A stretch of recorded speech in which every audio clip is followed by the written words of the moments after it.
Sosok Fadia Safira, perempuan yang viral mirip Vanessa Angel, warganet sebut Gala Sky harus ketemu.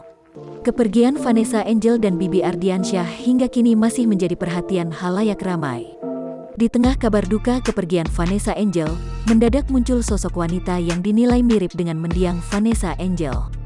Bahkan wanita asal Tegal itu disebut-sebut sebagai reinkarnasi mendiang Vanessa Angel di dunia. Dalam video yang diunggah akun TikTok @fadiasafira18, terlihat wanita muda berambut pendek dan tersenyum di akhir video. Perempuan bernama Fadia Safira tersebut mendadak ramai diperbincangkan di media sosial. Ia dianggap memiliki wajah yang mirip dengan mendiang Vanessa Angel. Dalam sebuah unggahan di media sosialnya, Fadia mengenakan busana berwarna hitam, ia mengenakan kalung berhias liontin. Sontak saja, warganet kemudian meminta agar sosok yang disebut mirip dengan Vanessa Angel itu bisa bertemu dengan Gala Sky Ardiansyah. Sebagian warganet yang meminta agar Fadia bertemu dengan Gala juga mendapat pertentangan dari warganet. Warganet yang memprotes dan menyebut Fadia tidak mirip dengan Vanessa Angel pun juga turut berkomentar.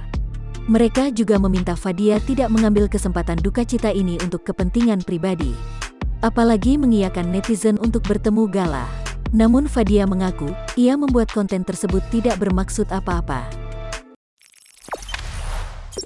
Jangan lupa subscribe, share, komen, dan like ya!